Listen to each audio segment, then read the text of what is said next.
Penembakan dua pesawat militer AS oleh Iran menandai serangan yang sangat langka terhadap AS yang belum pernah terjadi selama lebih dari 20 tahun. Ini seakan menunjukkan Iran masih mampu membalas serangan, meskipun Presiden Trump menyatakan kemampuan Iran telah hancur total. Kini Iran bahkan membuat sayembara di TV nasional untuk menemukan pilot AS tersebut. Akankah serangan Iran ini mengendorkan tekanan Amerika? Kita bahas bersama pakar politik dan keamanan nasional Wibawanto Nugroho Widodo PhD dan peneliti senior Indo-Pacific Strategic Intelligence Aisyah Kusuma Sumantri. Selamat petang semuanya. Selamat petang. Saya ke Pak Wibawa dulu ya. Pak Wibawa, kalau menurut Anda sebenarnya tembakan Iran ke jet Amerika Serikat ini bisa dibilang sebagai sebuah pukulan telak tidak ke AS setelah AS menghancurkan jembatan tertinggi Iran?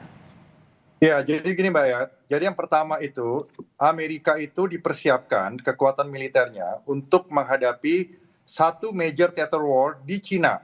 Yang kedua, untuk menghadapi perang yang sifatnya mengkonten di Timur Tengah, salah satunya adalah menghadapi near peer regional, ya bukan peer, near peer di level regional, yaitu Iran. Yang berikutnya adalah untuk menghadapi Rusia dengan operasi deterrence. Nah, walaupun tentara Amerika ini hadir di 4 wilayah dunia. Yang pertama adalah di Middle East, di Indo-Pasifik, di Northern Command, ya, dan juga di Timur Tengah, Indo-Pasifik dan Northern Command. Ya. Mereka itu hadir untuk operasi-operasi terbatas, gitu. Ya. Jadi di Eropa juga hadir, ya. Jadi dengan adanya godaan masuk ke dalam perang di Iran ini sangat mendraining resource dari Amerika sendiri, apalagi tidak didukung oleh NATO. Nah, sekarang kita sudah masuk ke fase keempat. Fase pertama itu adalah strategic surprise, minggu pertama. Fase kedua adalah superioritas militer, superioritas udara yang diikuti oleh penghancuran kekuatan militer atau counter force strategi yang diterapkan oleh Amerika kepada militer Iran. Yang ketiga yang tidak diduga adalah retaliasi yang melibatkan proksi-proksi. Dan sekarang sudah masuk ke dalam tahap keempat, yaitu yang disebut dengan coercive endgame process. Jadi Amerika memaksa selesai perang ini dengan cara coercive. Dan waktu yang diberikan oleh Washington itu adalah 2 minggu. Ya. Jadi di tahap ini ada 2 kemungkinan yang terjadi. Peace settlement atau eskalatif. Poin 1 itu ya. Nah, yang poin kedua yang perlu kita garis bawahi, yang dimiliki oleh Iran saat ini adalah satu, mereka masih mempunyai misil cadangan, didukung dari belakang oleh Rusia dan China dalam dukungan space, satelit, dan lain-lain. Karena memang space stationnya berbeda ya, di Tiangong, satu lagi kalau barat itu International Space Station. Yang kedua adalah yang namanya penyanderaan Hormuz. Yang ketiga adalah jaringan-jaringan proksi di region, di luar Iran. Nah ini yang digunakan oleh Iran dalam persiapan mereka selama 40 tahun terakhir, terbukti berhasil dengan mosaic defense.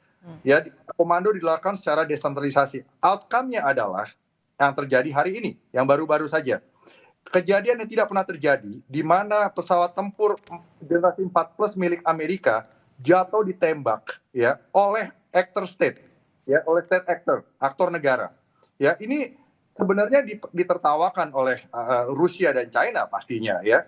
Dan itu, ya. Dan poin yang berikutnya, ini menandakan bahwa ternyata apa yang disampaikan oleh Presiden Trump itu tidak terbukti sesuai dengan kenyataan. Bahwa ternyata air superiority dari Amerika itu bukannya tidak terkontestasi, ternyata bisa bolong. Ya, apalagi juga ditembak lagi dengan adanya close air support dari A-10 yang mencoba melakukan combat rescue.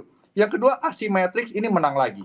Yang ketiga, ini adalah turning point psikologis. Ya, dan ini saya concern bisa menjadi eskalatif, bukannya selesai. Nah, jadi ini merubah persepsi keadaannya saat ini ya. Jadi Presiden Trump semakin terpojok kalau menurut saya. Oke. Ya, itu poinnya. Oke, dengan semakin terpojok itu, kalau menurut Mbak Aisyah, oke semakin terpojok ini sudah semakin mendekati tahap akhir. Apakah ini adalah faktor yang membuat AS semakin gegabahkah sampai pesawat jet tempurnya bisa ditembak, atau justru sebenarnya Iran memang mau membuktikan kalau punya teknologi yang menyamai AS? Ya, saya kira di sini kan kita lihat bahwa list pesawat yang kemudian ditembak ini ada fighter jet F-35 yang sebenarnya memiliki stealth capability dan sebelumnya tidak pernah tertembak. Lalu kemudian jet tempur F-15 sama sebelumnya juga tidak pernah tertembak. Termasuk ini ada Warthog Close Air Support dan kemudian Black Hawk helikopter, dan ini merupakan pukulan telak sebenarnya untuk AS. Saya rasa di sini kita melihat bahwa sebenarnya kecanggihan teknologi ini tidak selalu sebenarnya unggul di medan tempur, karena ada konteks-konteks yang kemudian dilihat Iran bahwa teknologi yang secanggih itu sebenarnya punya kelemahan di medan tempur. Yang pertama, sebenarnya Iran ini memanfaatkan bukan dari segi radar, karena pesawat-pesawat ini khususnya yang fighter dia memiliki kapasitas untuk bisa memantulkan dan menyerap radar, jadi tidak terdeteksi biasanya. Nah, yang kemudian dimanfaatkan oleh Iran ini justru adalah teknologi yang sangat sederhana, yaitu adalah heat signature, yang selama ini kan kita tahu bahwa itu merupakan sebuah teknologi basic di dalam medan perang. Tetapi ini bisa kemudian melawan ya teknologi modern yang nilainya hampir 100 juta dolar per fighter jet F-15 itu. Nah, sekarang kita lihat di sini, ini signifikan karena pertama, betul kata tadi Mas Wibowo bahwa ini adalah pertama kalinya pesawat AS ini ditembak jatuh secara langsung ya sejak perang ini berlangsung.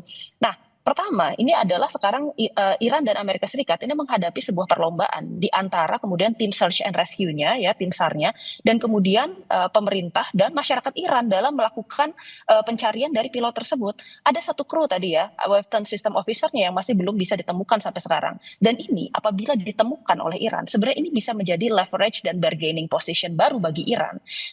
Nah, satu lagi kita lihat di sini masalah air superiority itu kan sebenarnya sesuatu yang sebenarnya harus ada sebelum kemudian Amerika Serikat ini bisa melakukan ground operations dari tipe apapun. Apakah itu yang besar, yang kita tahu sepertinya ini mungkin tidak mungkin ya, meskipun opsinya mereka bilang akan ada di atas meja, ataupun bahkan yang kecil sekalipun seperti sekarang. Nah, kita lihat di sini, Trump berkali-kali bilang bahwa dia punya uncontested airspace ya, lalu kemudian their navy is gone, their aircraft is gone, Hegseth juga menyatakan begitu. Nah, tapi kita lihat bahwa sebenarnya harus dipahami, yang namanya air superiority itu bukan berarti mereka bisa terbang tanpa adanya hambatan. Ada, tetapi tetap ada resikonya meskipun itu kecil ya. Nah, klaim itu mungkin sekarang tetap ada bahwa Iran melakukan air superiority di kawasan sana. Tetapi ketika kondisi ini dibiarkan secara terus-menerus, maka pada akhirnya korbannya akan terus bertambah dan kehilangannya. Oke, dengan posisi korban yang bisa semakin bertambah, tapi Mbak Aisyah, kalau menurut Anda, rangkaian serangan dilakukan oleh Iran, kemudian sayembara juga selain meningkatkan daya tawar dari Iran, apakah ini bisa menekan AS atau justru semakin memprovokasi? Oke, Mbak Aisyah, kami akan coba lagi hubungi kalau begitu ke Pak Wibawa. Kalau rangkaian serangan ini ditambah tadi sayembara, selain meningkatkan daya tawar, mampukah memberikan tekanan untuk AS atau justru makin memprovokasi Trump? Oh iya pasti. Jadi ini begini ya, Amerika itu menghadapi apa yang disebut dengan axis of resistance. Jadi yang dihadapi Amerika itu dalam postur pertahanan Amerika adalah peer. Peer itu Rusia dan China. Ya, yang kedua adalah near peer regional, North Korea dan juga Iran. Ya, dan juga beberapa non-state actors termasuk proksi-proksinya Iran. Itu poinnya. Dan untuk menghadapi itu Amerika butuh NATO. Tanpa NATO itu kekurangan means yang sangat signifikan. Itu poinnya, poin yang sangat penting itu. Nah sekarang memang dengan jatuhnya pesawat Iran ini, pesawat Amerika ini benar-benar pukulan telak dan ini bisa menjadi leverage untuk diplomasi untuk bisa digunakan untuk mengubah outcome. Tapi kalau dari perspektif Amerika mungkin ada plan B dari ini. Plan B-nya apa? Plan B-nya mungkin mereka akan menyerang Balukistan. Karena Balukistan ini adalah wilayah yang sudah lama bermasalah dengan pusat dan dekat dengan Pakistan. Mayoritas juga Sunni dan rasnya adalah Pakistan.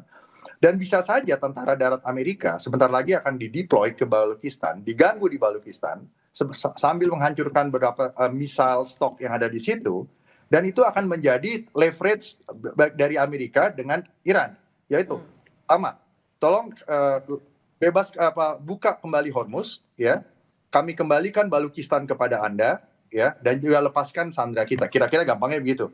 Jadi ini yang saya bilang bisa menjadi eskalatif.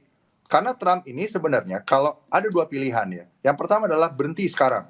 Ya, berhenti sekarang dan mencari peace settlement di mana ujung-ujungnya karena untuk regime change, Mbak, itu harus rakyat yang memilih gitu. Tidak bisa dipaksa. Tahun 53 saja Mossadegh sebagai prime minister bisa jatuh. Itu operasi intelijen yang harus didukung oleh organ dalam gitu. Jadi kalau mengharapkan regime change dalam waktu 2 minggu is nearly impossible. Nah, tapi kalau gitu Pak Wibawa, kalau misalnya masing-masing negara posisinya menaikkan leverage mereka, endingnya seperti apa? Posisi situasi seperti apa yang bisa memaksa mereka menghentikan perang? Tapi jangan dijawab dulu, kita akan bahas lagi usai jeda, tetap bersama kami di Kompas Petang.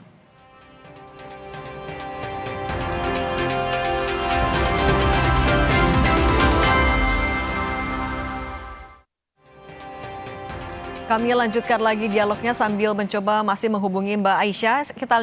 Kita lanjutkan dulu Pak Wibawa. Pak Wibawa, di waktu yang sama Iran menyelenggarakan sayembara bagi warga yang bisa menemukan pilot AS yang masih hilang dapat hadiah. Ini sebenarnya Iran lagi ngapain? Lagi manas-manasin AS kah? Atau lagi provokasi atau apa yang dilakukan?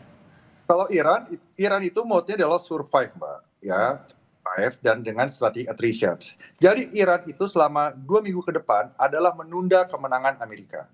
Dan Iran itu terbukti sistem pertahanan udaranya itu belum cukup disuppress. Amerika itu punya sistem suppress air defense system dan juga destruction of air defense system enemy. Tapi itu ternyata belum terbukti kan. Baik itu dengan manpads dengan portable atau dengan infrared atau dengan deteksi panas yang keluar dari pesawat tempur, apapun itu namanya, berarti yang namanya air superiority Amerika itu bukan berarti full control. Tadi Mbak Aisyah sudah jelaskan gitu. Dan poinnya saya di sini menekankan bahwa ini kalau tidak hati-hati Presiden Trump ini bisa eskalatif gitu loh. Nah kalau 2 minggu ke depan ya rejim belum berubah dan militer Amerika juga beberapa kali akan being shut down, apa yang terjadi? Nah kalau dari cut loss persentasenya Amerika, cut lossnya adalah dudukin saja Balukistan ya. Dan jadi Balukistan minta nego Hormuz itu dinetralkan lagi ya, kembali kepada kondisi awal sebelum konflik dan Amerika cabut dari situ tanpa kehilangan muka gitu. Kecuali kalau mau diterusin nggak apa-apa, diterusin lagi jadi perang dunia, perang regional dan perang dunia dan akan ada order baru yang terbentuk di dunia ini. Karena ini tidak lepas kalau kita lihat dari systemic level tidak lepas dari persaingan antara ruling power Amerika melawan rising power China, Rusia dan siapapun yang against Amerika, baik secara ideologi dan geopolitik, gitu loh. Nah, Pak Wibawa, kalau kita melihat apa yang sudah dilakukan AS sejauh ini, apa yang menimpa AS juga baru-baru ini, Anda mengkalkulasi strategi yang dilakukan AS sejauh ini ke depannya apa? Apakah benar akan menurunkan invasi darat itu akan dilakukan dalam waktu dekat? Nah, saya sekolah militer di Amerika, Mbak, di US National Defense University. Banyak yang terjadi sekarang itu tidak sesuai dengan teori yang saya pelajari, gitu loh. Banyak jenderal senior Amerika juga mundur dari Panglima Tradoknya, kasatnya dan juga lain-lain, bahkan kepala rohaninya juga mundur, chaplainnya juga mundur gitu. Nah, jadi ini ada masalah jalan just at bellum, just in bello. Kenapa perang dilaksanakan? Bagaimana perang dilakukan? Nah, sekarang yang paling minim ya resikonya adalah serang itu Cook Island, bukan diduduki. Kalau diduduki itu butuh lagi proses untuk membersihkan coastal defense ya dan kemampuan serangan balik pada saat pasukan akan deploy ke sana itu resiko. Serang aja dari jauh, itu satu. Tapi itu juga controllable, selain controllable, tapi ada risiko juga bisa eskalatif. Yang kedua, perang laut aja di Hormuz. Itu juga sangat beresiko. Beresikonya apa? Harga per barel oil itu akan $190 paling nggak nanti. Ya, akan menjadi chaotic. Dan itu akan menjadi regional war, karena pasti superpower yang lain, great power yang lain terlibat. Dan pasti proksi-proksi Iran akan melawan dan yang diserang juga negara-negara lain. Ini disebut regional security complex. Timur Tengah dalam kondisi sangat rentan dan cenderung mengarah kepada escalative war.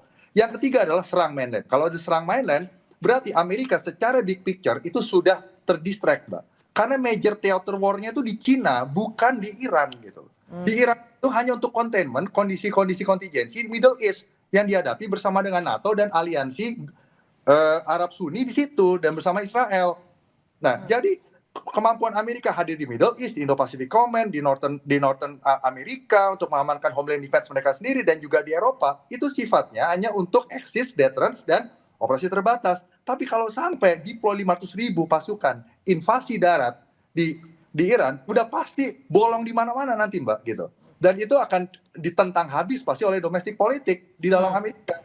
Oke, tapi Pak Wibawa, di sisi lain kalau misalnya memang langkah yang diambil Trump adalah semakin deeskalasi, Iran itu sejauh ini sudah menunjukkan kemampuan terbaik atau masih ada kemampuan yang masih ia simpan? Yang pasti apa yang Iran lakukan sekarang adalah hasil persiapan selama 40 tahun terakhir. 47 tahun dan juga 40 tahun terakhir khususnya setelah perang Iran-Irak. Yang kedua, ya, kemampuan yang dikeluarkan oleh Iran ini itu akan semakin well shaped, itu bahasanya tuh. Semakin well shaped. Jadi karena mereka sudah terbentuk sedemikian rupa mosaik defense-nya dan juga di balik layar juga didukung oleh great powers lainnya, kita harus terus terang bicara seperti itu, ya. Kemampuan perang yang ada sekarang itu sudah semakin akan menambah moral, dukungan moral, dan yang kedua juga akan memberikan yang namanya itu adalah penguasaan momentum dan juga geografis, dan juga yang penting adalah dukungan 80 juta rakyat Iran. Semakin Presiden Trump dan Washington mengeluarkan kata-kata yang tidak simpatik, semakin juga walaupun mereka tidak suka dengan rejim yang kemarin, mereka juga bukan berarti jadi mau mendukung gitu loh Mbak. Jadi sekarang sebenarnya Presiden Trump harus tahu bahwa center of gravity dari rejim Cheney itu bukan fisik itu sendiri gitu loh, tetapi harus menguasai emosi, sikap tindak, opini, motivasi rakyat Iran yang membutuhkan waktu. Nah, dengan situasi ini berarti menurut Anda ruang diplomasi masih terbuka nggak? Masih negosiasi masih ada, masih mungkin itu? Masih mungkin. Tapi Presiden Trump sekarang harus disiplin menjalankan apa yang disebut dengan intelligence-led policy. Jadi harus benar-benar strictly mengikuti apa yang menjadi saran intelligence yang objektif. Itu poinnya, Mbak. Melihat karakter Trump itu mungkin dilakukan? Nah, itu mungkin karena gini, dalam international politics, perang itu dipengaruhi oleh 3 faktor, Mbak. Yang pertama adalah kondisi di dalam lingkup global ya. Oke. Tekanan ada sekarang itu untuk mementingkan perang, kalau nggak bisa jadi perang dunia. Itu satu. Yang kedua, domestik politik yang sudah 2/3 menentang perang ini, gitu loh. Dan juga mid election udah dekat. Yang ketiga, Presiden Trump sendiri itu kan masih di dalam negara demokrasi, walaupun beliau mencoba memperlebar ruang geraknya sebagai presiden, itu terdapat 7 aturan besar dalam presidensi di Amerika yang membuat presiden di Amerika itu kelihatan powerful keluar, tapi sebenarnya gerakan di dalam itu begitu banyak sekat-sekat yang akan mengekang mereka. Demokrasi itu 10 tahun, 15 tahun terakhir, Presiden Amerika berusaha memperluas itu. Tetapi nggak semudah itu, Mbak. Gitu loh. Oke, nah kalau misalnya sinyal negosiasi sebenarnya masih ada, tapi sebenarnya kondisi apa yang akan bisa betul-betul memaksa semua pihak untuk menghentikan perang ini? Apakah ekonomi akan jadi faktor utama? Ya, betul. Kalau saya jadi Menteri Perangnya Amerika, saya akan sangat menyarankan Presiden Trump ambil Balukistan sebagian, duduki di situ. Nah, kemudian ajak Balukistan untuk pisah dari Iran gitu. Dan setelah itu jadikan itu leverage untuk minta Hormuz kembali dibuka, Balukistan dikembalikan kepada Iran dan dieskalasi, dan silahkan kembali lagi kepada perang sebelum tahap 1 kemarin, yaitu perang proksi atau perang intelijen atau political warfare yang berlangsung selama 47 tahun terakhir, ya, di mana memang melalui proksi-proksinya banyak sekali warga negara Amerika yang tewas selama 47 tahun terakhir gitu loh. Kenapa harus Balukistan? Ya karena Balukistan itu kan yang paling mungkin didekati, dimasuki oleh Amerika karena posisinya di tenggara dan dekat dengan Pakistan. Itu kan kemarin dijelaskan juga oleh Pak Syarki itu. Itu bagus penjelasannya, itu benar tuh. Jadi dan rakyat di situ itu juga punya masalah dengan Teheran, dengan pusat. Mereka udah lama juga pengen pisah gitu. Dan mereka dekat dengan Pakistan, bahasanya juga bahasa Pakistan, dan juga harus diingat mereka Sunni gitu. Nah, jadi itu aja di situ. Akhirnya itu menjadi leverage untuk Hormuz dibuka, setelah itu dikembalikan kepada Iran. Nah, silahkan perangnya itu kembali lagi kepada mode yang sebelumnya. Tetapi pasti akan lebih eskalatif ya, karena rakyat kita sudah dilukai sekarang. Dan Amerika juga merasa sudah dilukai. Israel juga merasa ini eksistensial buat mereka. Nah, kalau tidak mau itu, ya perang dunia, Mbak, gitu loh. Perang dunia akan ada order baru. Nah, kalau realis itu mengatakan kenapa ada perang? Karena ada balance of power yang tidak beres. Belum balance. Kan tidak ada mengharapkan perang dunia itu sampai tercapai. Tapi kalau menurut Anda, Pak Wibawa, setelah setelah rangkaian sudah terjadi, masuk minggu kelima, pesawat jet tempur AS sudah bisa ditembak oleh Iran. Dalam waktu dekat apa yang masih akan terjadi? Apa yang harus kita semua antisipasi? Yang harus diantisipasi untuk Indonesia, itu yang pertama, Indonesia harus netral dan menjaga stabilitas dan ketahanan nasional. Harus bisa engage semua aktor yang terlibat tanpa menimbulkan konflik dengan siapapun. Yang kedua, kita juga harus mengamankan kemampuan maritim detection kita, karena bisa saja konflik ini melebar dan masuk ke wilayah Indo-Pasifik. Nah, yang ketiga, kita tetap saja mengirimkan pasukan PBB kita ke daerah konflik, karena itu sudah komitmen kita sebagai anggota PBB. Dan sekarang kita harus menerima realita bahwa TNI yang bertugas di wilayah konflik ini bukan hanya untuk menjalankan peacekeeping, tapi peace enforcement, Mbak. Dan wilayah konfliknya adalah aktif. Kita nggak boleh mundur dari sini. Nah, kita harus tetap objektif, kita harus determinan untuk ikut menjaga keamanan dunia melalui apa yang kita mampu. Dan untuk kita membaca logika perang saat ini, kita tidak bisa memaksakan hanya dari point of view Indonesia sebagai middle power. Kita harus pahami point of view dari apa yang ada di Timur Tengah, semuanya fenomena yang ada antara Persian, Jewish dan juga Arab. Kita juga harus memahami cara pikir great powers, ya, yang mana pendekatannya adalah offensive realist. Ini ada persaingan antara ruling power melawan rising power, di mana 500 tahun terakhir sejarah membuktikan 75% atau 16 interaksi itu 12 berakhir dengan perang terbuka, 4 tidak terbuka gitu. Jadi kita harus siap dengan probability itu. Dan kita harus kompak ke dalam gitu, Mbak. Oke, netral tapi memperkuat kekuatan maritim dan juga militer. Kalau gitu, oke, poinnya sudah kami tangkap. Pak Wibawanto Nugroho Widodo, PhD, pakar politik dan keamanan nasional. Terima kasih. Tadi juga sempat ada Mbak Isya Kusuma Sumantri, peneliti senior Indo-Pacific Strategic Intelligence, sudah berbagi bersama kami. Pak Wibawa, selamat petang. Sehat selalu. Selamat, Pak.